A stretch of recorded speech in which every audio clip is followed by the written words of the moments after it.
Sementara ahli psikologi forensik Reza Indragiri yang dihadirkan sebagai ahli meringankan Eliezer menyatakan Eliezer hanya bertanggung jawab separuh atas perbuatannya. Lebih lengkap katanya begini, yang bersangkutan paham tentang perbuatannya, paham tentang mana boleh dan tidak boleh, paham tentang aturan organisasinya, tetapi ada sebuah kehendak yang ditekankan ke dalam dirinya agar kemudian dia melakukan perbuatan jahat tersebut. Tambahnya, partially responsible. Dan informasi terkini dari sidang kasus Sambo akan disampaikan jurnalis Kompas TV Niputu Trisnanda. Putu, pengacara Eliezer hari ini menghadirkan ahli pidana untuk melawan Sambo. Apa poin yang mungkin Anda cermati terkait dengan persidangan hari ini? Ya, selamat petang Tifal dan juga saudara. Ada dua poin yang menarik dalam keterangan yang disampaikan oleh ahli pidana Trisakti yang juga merupakan tim perumus dari KUHP yang baru, yakni Albert Aris.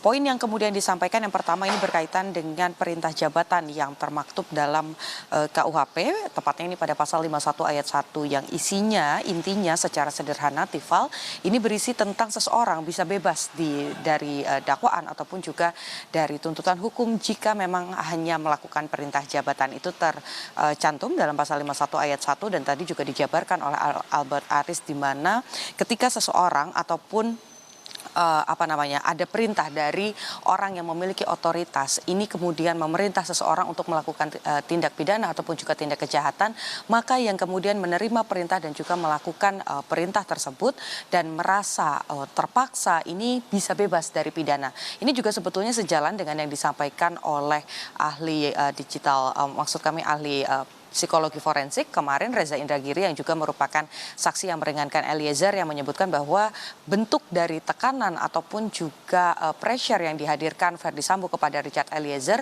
ini memang tidak hanya dari lisan saja, karena sebelumnya pihak dari kuasa hukum Verdi Sambo dan juga Putri Chandrawati ini menyoroti perintah yang diberikan oleh Verdi Sambo. Bagaimana kemudian FS ini mengklaim perintahnya hanya hajar cat, bukan untuk menembak Yosua Huta Barat.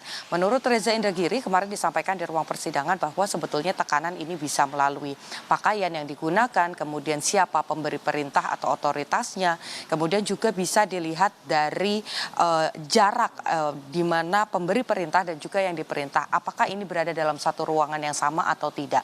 Nah, ini yang kemudian juga disampaikan oleh Albert Aris, diharapkan meskipun nantinya ini ada beberapa hal yang bisa meringankan Eliezer, tetapi kembali majelis hakim nanti yang bisa memutuskan apa vonis yang tepat untuk Richard Eliezer yang juga menyandang status sebagai justice kolaborator seperti yang juga sudah disematkan oleh LPSK. Poin selanjutnya yang menarik, Tifal dan juga saudara, ini berkaitan dengan tes poligraf yang menjadi perdebatan juga di ruang sidang ketika kelima terdakwa ini dihadirkan dalam satu kesempatan yang sama, yakni ada Kuat Maruf, Ricky Rizal, Verdi Sambo dan juga Putri Chandrawati, dan kemudian juga Richard Eliezer yang dihadirkan dalam ruang yang terpisah. Bagaimana kemudian pada saat itu ahli poligraf ini juga menyampaikan bagaimana hasil dari masing-masing terdakwa pada saat itu yang disampaikan. Verdi Sambo mendapatkan nilai -8, kemudian Putri Chandrawati ini mendapatkan -25, di mana angka ataupun juga tanda minus ini menunjukkan indikasi adanya kebohongan. Sementara Ricky Rizal dan juga Kuat Maruf ini punya kecenderungan pernah berbohong dan juga pernah melakukan kejujuran dalam tes yang dilalui. Nah, ini juga sempat disampaikan oleh kuasa hukum dari Verdi Sambo dan juga Putri Chandrawati bahwa tes poligraf ini tidak bisa seutuhnya menjadi barang bukti karena memang itu hanya alat untuk melakukan proses penyidikan saja, melengkapi proses penyidikan dan hanya bisa menjadi pertimbangan. Tetapi tadi disampaikan oleh Albert Aris bahwa sebetulnya tes poligraf ini merupakan bukti yang sah dan juga bisa menentukan apa dan siapa fakta-fakta yang sebetulnya terungkap di ruang persidangan. Meskipun tadi disampaikan bahwa bagaimanapun juga kembali seperti yang tadi disampaikan di poin pertama, majelis hakim memiliki kewenangan sepenuhnya untuk menimbang dan juga memutuskan pada amar putusan nanti saat vonis dibacakan apa hukuman yang paling tepat untuk masing-masing terdakwa. Tifal. Dari Pengadilan Negeri Jakarta Selatan, Niputu Trisnanda melaporkan. Terima kasih.